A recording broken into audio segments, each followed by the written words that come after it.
¿Es verdad que usted ha dicho que no se puede esperar un comportamiento apropiado de una mujer que va con faldas? ¿Esto lo ha dicho usted? Non, enfin, ça c'est pas moi qui le dis, c'est un très beau travail d'une femme américaine qui a analysé, elle a dit imaginez tous les gestes que vous dit, voilà, parle à un homme, il dit imaginez que vous avez une jupe plutôt courte et que vous devez ramasser un truc par terre.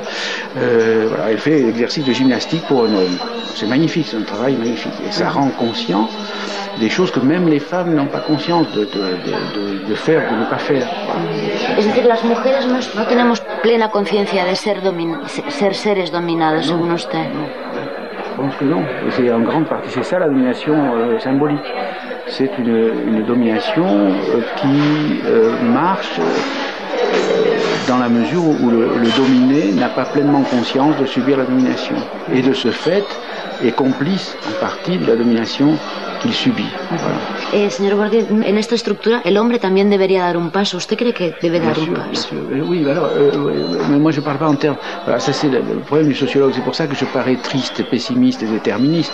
Oui, je ne dis jamais il devrait, je dis il faut faire en sorte qu'il soit obligé. Voilà, c'est tout. Alors bon, il y a des hommes de bonne volonté, beaucoup d'hommes.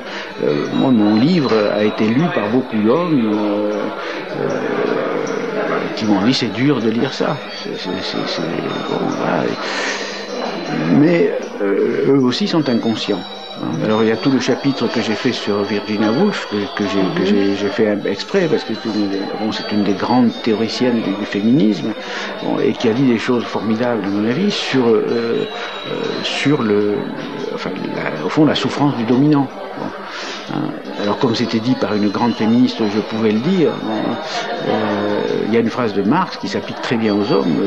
Marx dit le dominant est dominé par sa domination. Bon, c'est une très belle phrase. Et je pense que le dominant masculin, alors ici, dans un pays de Punto Nord, bon, les hommes souffrent du machisme, d'espèce de devoir de virilité qui est une charge terrible. Vous croyez? Vous êtes machiste ou pas du tout? Non, je crois pas. mais je pense que c'est une charge terrible. Si on faisait la liste de toutes les choses que les hommes sont obligés de faire vis-à-vis d'eux-mêmes, etc., et qui les embêtent, ça serait énorme. Voilà. La guerre, par exemple. Dans les sociétés archaïques, la guerre, c'est un travail d'homme. Voilà. Señor Bourdieu, una de las críticas que le hacen es que remarca los valores masculinos, pero muy poco los valores femeninos. En síntesis, usted me puede decir cuál es el valor del eterno femenino, cuáles son los valores de las mujeres. Ça encore, c'est quelque chose que je ne veux pas faire, parce que je dis pas les valeurs masculines. Pas comme sociologue, comment? Ah, comment? Non, ce qui est très difficile, ça c'est un problème très difficile. Bon, moi j'aime beaucoup ce qu'on appelle les valeurs féminines. Voilà. Mais il ne faut pas oublier qu'elles sont le produit de la domination, en grande partie. Bon, voilà. ¿No hay ningún propio? Si, pas dans la nature des femmes. Dans l'état actuel de la situation des femmes ont des propriétés qui me sont beaucoup plus sympathiques que celles des hommes. Voilà. À titre personnel, je peux dire ça. Des propriétés, des caractéristiques. Des caractéristiques. Elles sont plus modestes, elles sont plus effacées, elles sont plus intuitives, plus attentionnées, elles s'intéressent plus aux autres. Elles sont... Oui, voilà, mais ça, il